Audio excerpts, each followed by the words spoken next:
Welcome to episode 14 of the High School Golf Podcast. Today, we are going to talk to coaches about growing and sustaining your high school golf program and things that you can do to get players into your program and keep them excited about the game and keep them engaged. So we talked a little bit about this at the National High School Golf Coaches Conference when we spoke, Ted, in Orlando. And some of the questions I found to be pretty intriguing, and the fact that a lot of the coaches that were at the conference and that potentially could be listening to this may not be PGA professionals. There's going to be something for everybody. So if you are a PGA pro, we're going to give you some tips as well that you can use. But I just think there's a lot of information out there that non-PGA coaches can utilize. And I think the first thing, and I want you to talk a little bit about, is just the importance of establishing that relationship with your host golf course. And I know golf course access is a struggle, but what can coaches do to develop a positive relationship with their host golf course and their PGA professional? Well, it's interesting that you say that, Crystal, because some of the feedback we got after we spoke at the conference in Orlando, there were a couple of coaches that reached out because they were looking for suggestions to improve their access. Golf has become obviously a busier sport at the golf course level than it has been in quite some time, and it has really put the clamps on a lot of middle school and high school teams having access. So you just absolutely have to have a positive relationship with your local golf course owner, professional, manager, whatever the situation is. And that'll certainly at least give you an opportunity to gain some access. And probably the best advice that I could give you is, what can you do for that golf course or that golf professional in return to incentivize them to maybe help you out? And that could be in the form of projects on the golf course, filling divots, whatever. I mean, there's a million things that a facility might want or need, but I think that more than ever, school access is now a two-way street where you have to be proactive, and you're probably going to need to, even if you've got a great relationship with the facility now, don't take that for granted. Things change. Try to figure out some creative ways that you can help the facility and the people running it. One of the things that we enjoy is when coaches reach out to us. So we host a number of teams here, and those coaches who are not PGA pros for our middle school programs, they set up a meeting with us every spring before their season or every fall before their season. And it's actually a very beneficial conversations just so we know everybody's on the same page. You can talk about course access, and you really can set the standards too and say, hey, we're sharing the range with daily fee players and other teams. So we need you to have specific stations and can't be spread out everywhere. You need to kind of manage your practice effectively. Well, here's what I would say. One of the great things about our listenership increasing with these podcasts is that we get a lot more communication from those that hear it, and it really generates topics for us for future podcasts. And I honestly, I've not talked about this, but I think our next podcast needs to be on golf course access and how to improve your situation. Yeah, absolutely. We'll whole topic on that. One of the things that I did not mention in our talk at the conference, and I think this is a really important part that you can kind of use as a resource, is an initiative called Youth on Course. And I did not mention that, but it's a nationwide initiative. The Legends is a Youth on Course partner. For example, here at the Legends, after 1 p.m. every day of the week, the Youth on Course members can come out to the Legends and walk 9 holes for $5. Now, we have all of our high school players are on this, because the good thing about Indiana is if you sign up for a Indiana tournament, an IGA sanctioned tournament, you automatically become a Youth on Course member. So that membership is paid for you. Same thing if you sign up for First Tee program, you automatically get enrolled in Youth on Course and you have a Youth on Course number. For example, if we go out and just play a qualifying round, okay, for practice, or maybe we're just practicing and playing 9 holes, I record that as a Youth on Course round for the Legends, and we get subsidized for that. The fee for the kids is $5. Obviously, for high schools, they're not paying anything. And then we get subsidized for that. Youth on Course writes us a check. So this is a way for your golf course, your host golf course, to make income off of your players. Now, not all courses may be a youth on course partner, so this may be something that you need to present to them or that you need to kind of let them be aware of. And if they become a youth on course partner, then they'd be able to make some revenue off your players. Yeah, and I'm sure a good portion of our listeners are in rural areas around the country, and they're playing those types of golf courses outside of metropolitan areas. And this is a great way to put a few dollars back in the pocket of the course ownership and not have it come from your players or your school. And if you're a PGA pro at a course, look into that and become a partner. And honestly, you can set the parameters. You could say after 3 p.m. every day, or only on weekdays, or youth on course is great to work with. You set the parameter, you're in total control of that. Talking about a couple PGA sanctioned programs or programs that you do need to either be a PGA professional or work with a PGA professional. PGA Junior League, look that up in your area. Either start a PGA Junior League or ask your local professional to be a coach, a volunteer coach for that. And it just allows you to introduce your players to competition, and especially for those 13 and under, so that middle school age, this is a great way to get them involved and kind of use as a feeder system into your program. First tee programming. So you may have a first tee program in your area. If you do, it's a very cost-effective way to introduce kids to the game, like that elementary age kid asked to be a coach, a volunteer coach for a first tee program to try to recruit some of these young players into your program. Lastly, LPGA, USGA girls golf. I'm a site director for that. You do need to be either a LPGA or PGA professional to start one, but look for one in your area. And if there is one, volunteer to be a coach for that. That's a great way to get young ladies into your game and kind of develop a relationship with them. Ted, I'm going to let you talk about just becoming familiar with your local tournaments to get your players into these tournaments in your area. Yeah, well, I just want to back up and just also mention Watson Links, which is a great mentoring program that was devised by Tom Watson, 8-time major champion. And real quickly, any golf course can sign up. Tell them, Crystal, where they can see information on Watson Yeah, Links, and I'll explain absolutely. the program. Yeah, for sure. And we were going to get to that. But so Watson Links is basically a mentor program. This is one of those programs where you don't have to be a PGA pro. All it is a mentor program. So you do need to partner with your course because the course does need to allow tee times for this to happen. And again, course is in control of that. It can be in the afternoon or very specific downtime. But I'll include information in Steph's email and a link to Watson Links in our description. Feel free to reach out to me. But what we do is we recruit mentors. So like our middle school coaches, we have some members that we asked to be mentors that we knew would be a good role model for the kids. Basically, we have 4 play days. We have 2 play days in June, 2 in July. We all meet on the same day in the afternoon for 2 hours.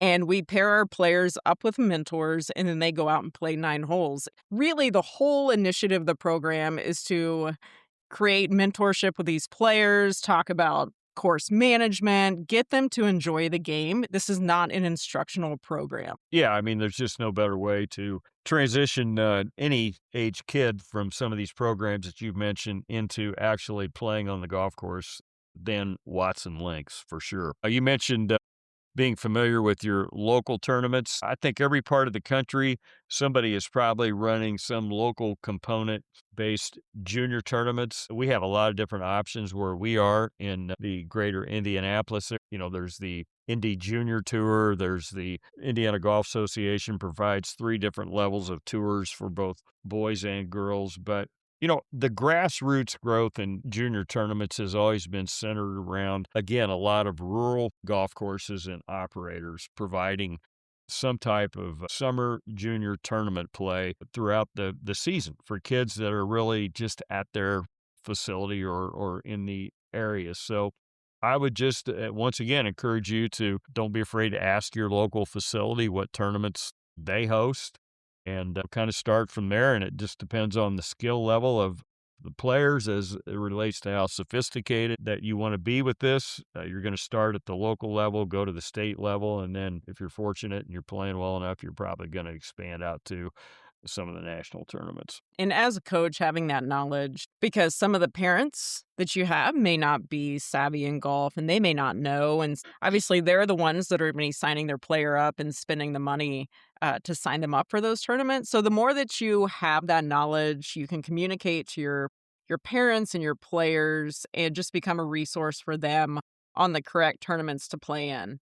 For those of you that are not PGA professionals and you want to do something at your local golf course to build your program, one of the things you can do is run your own clinics. Now, this may seem a little intimidating because you're like, I don't know enough about the golf swing or I don't know how to teach my beginner players, and we're going to get into this, but run your own clinics, partner with your golf course, ask if you can use the range on a downtime, get your high school players to be mentors for this clinic so they can help you organize, structure, and supervise this clinic. I mean, you can use it as a fundraiser or you can just do it, for nothing just to grow your program.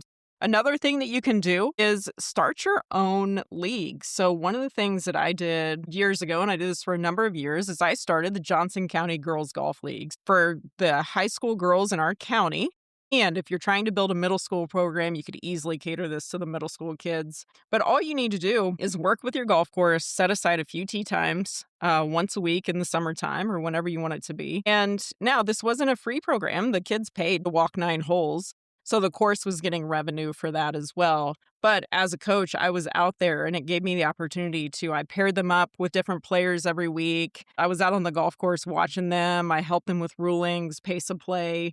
So you can start your own league at that golf course as long as they're willing to just set aside a couple tee times for you. We talked a little about the programs that you can run or maybe give you some ideas of the group things that you can offer to grow your program. Now let's talk a little bit about how to structure those learning opportunities. And a lot of coaches may be intimidated with this again because you may not feel like you know enough to help those beginning golfers. So that's what we're going to help you with. What I want you to think about is, what are you comfortable with? Are you a little bit better at short game? Are you better at course management? Where do you feel like you can help the kids? Try to pinpoint what you think you're best at.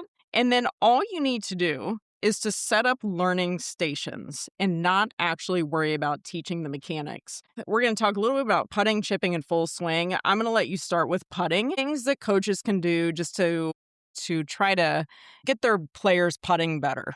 Well, I think the biggest thing that you're doing with entry-level players is trying to develop feel with all shots, and no better place to start than on the putting green. And I would suggest that you take those players and you have them putt to the collar. Don't have them necessarily putt to a hole. This is all about trying to get some kind of distance feel. So they putt to a collar, and you can start out at 15 or 20 feet, go back to 20 or 30 feet, so on and so forth. But obviously, you want to change it up and just continually have them putt to the collar. And the whole idea is to have the ball die at the collar, not necessarily roll 2 or 3 feet through the collar or wind up 2 or 3 feet short of the collar. Another thing that you can do away from the collar, but again, not involving an actual hole, would be to take 3 tees and put these tees, say, 20, 40, and 60 feet apart, and have them putt 3 balls to the 20-foot tee,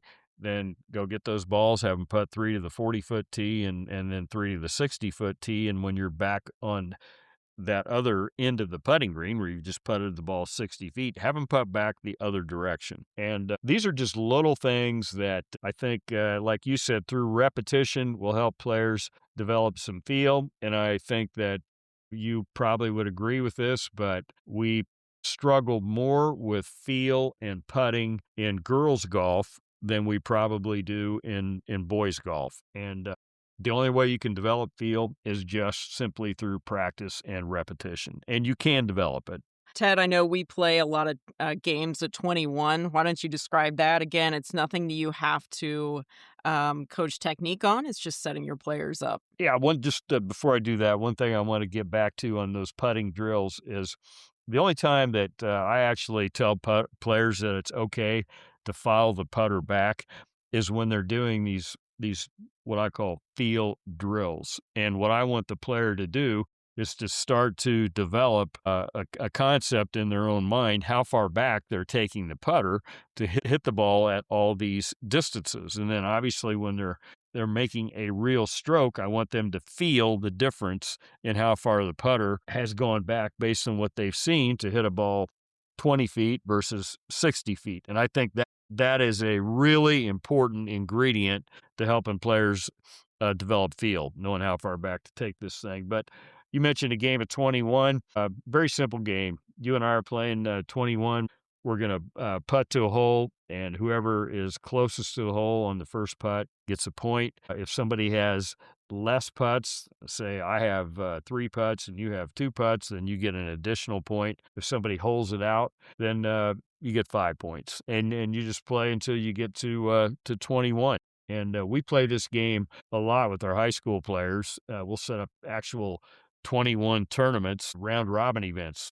Take 8 players, and it's like single elimination, consolation brackets, all that stuff. But it's a way to simulate competition in the practice setting. Chipping, if we move back, all you're trying to do is set up some stations. So one of the key things that I think you need to have as a coach is you need to buy some cones. So cones are really all you need for this. I have this big stack of cones that we use, that our middle school program uses. Couple things you can do. So with your young players, a lot of them don't even know what an up and down is. They don't know that an up and down just means one chip and one putt. So teaching them that concept. But depending on your skill level, set up 9 cones around the green.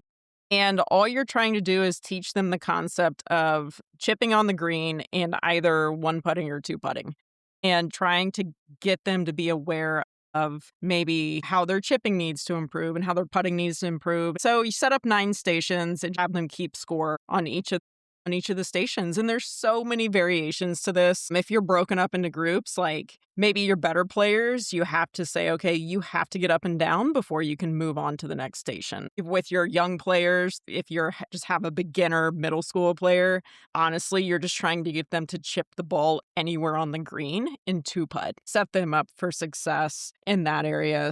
Another thing with the chipping that you really want to talk to your players about is maybe you tell them what club to use, or maybe they have to do a whole kind of rotation of those 9 holes with a sand wedge, and then do the whole rotation again with a gap wedge, and then with a pitching wedge. So you're forcing them to get a different club in their hands and not just use one club around the greens. So again, nothing about technique. All you're doing is kind of encouraging that creativity with chipping. Yeah, and I think then when you get into the full swing, I've used this analogy, Crystal, for many years, is that instructing golf is like driving a car. And the first thing you have to do when you drive a car is make sure you have gas in the tank. And I use the 3 initials for gas, GAS, that correspond with grip, how to hold the club, aim, how to position your body, and setup, where to put the ball in your stance. So in order to make a swing at any golf ball, you've got to have all 3 of those things: proper grip, proper alignment, and proper setup. So that's a key thing. And then I think that, when we have our players warm up, we start out warming up with short wedges, and we'll work our way all the way through the bag. The driver will be the last club that we would hit in the full swing rotation. But when we're finished, we never leave the practice tee having hit drivers. We go back and we conclude with wedges to try to kind of gear our tempo down. And, that's a huge thing. We've also encouraged our players, when they practice like that, to work their pre-shot routine into the practice session. For many of you that are looking for, okay, this is all right, there's a lot here, what can I do? There's a lot of great books, and there's a lot of great videos that are out there. And Jack Nicklaus did a book years ago that's really timeless. And it's basically Jack Nicklaus teaching you how to play the game of golf with a lot of great illustrations. You can also go to Tom Watson Golf. Tom has done a series of videos that we've actually showed our teams in the spring when we've had bad weather days, on all things golf, on all these specialty shots. That's really very interesting. And through AI and Google, you can pull up any types of videos and any kind of messaging that you might need as a coach. So if you're a new coach and you don't have a lot of experience, all you have to do, type these things into your search bar, and there's a lot of really good things that are going to pop up, tools that you can use that were not available really 20 years ago. Ted, I want to talk a little bit about if you have a lot of kids coming out for your middle school tryouts or your high school tryouts. So, one of the things that's happened here is we have in our middle school program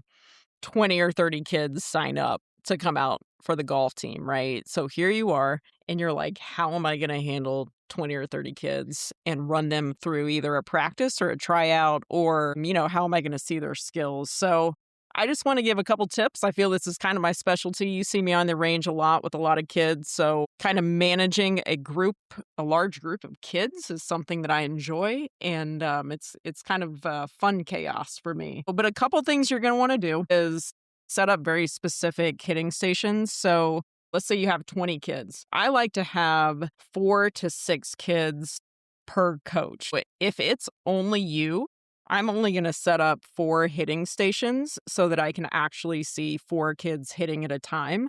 I don't want to set up 20 hitting stations. So I'm going to have 4 stations with 5 kids per station, and we're going to rotate hitting. If you're lucky enough to have another coach, then you can double that depending on your range size. But keep the number to where you or your assistant is only watching, I'm going to say 4 kids at a time. So you're going to have stations where the kids are going to hit 5 shots and then they're going to rotate. That way you get to see the kids and kind of help them specifically, and it doesn't get too chaotic. The younger kids is a little different. You obviously need to make sure you have a safety zone if you're working with the 12 and under, because they swing that club a lot and potentially could hit somebody. So just make sure you talk about safety. Holding the head of the club or just laying the club down when they're not hitting is going to be a big safety factor. The more that you can do that and create stations and create safety, you're going to get a lot more out of the kids, and you're not going to get quite as many distractions. But now, if you have to make cuts, and I think this was another thing that was brought up, say you have 20 kids come out for your team and you only have 2 coaches, it's going to be really hard for you to effectively coach 20 kids with 2 coaches. Ideally, if you can keep that team around 12 kids, that would be an ideal number to kind of maximize that team.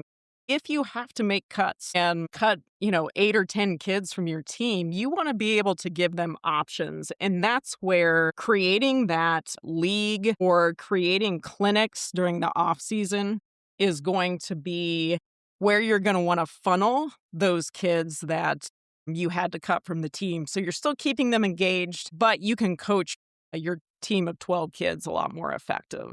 Yeah, and I think the other challenge you have when you have 20 or 30 kids show up like that, and most of them are total strangers, you have no idea what the basic skill level is of each team. And one of the great things that's happened in golf in the last 10 years has been drive, chip, and putt. And so I know you and I at times have actually used a drive, chip, and putt format to score the skills challenges or skills level of the various kids that might come out for some of our programs. And it's a really good way to help you as a coach to kind of grade these total strangers that you've never seen with a golf club in their hand. So, Ted, to wrap this up, we hope everybody's gotten a lot out of this. I know there's a lot of information. I'm going to give you my contact info. If you have any questions, if you need help structuring some practices, or if you have some best practices yourself that you want to share with us, we would love to hear it and love to help you out. My email is Crystal, that's CRYSTAL, at thelegendsgolfclub.com.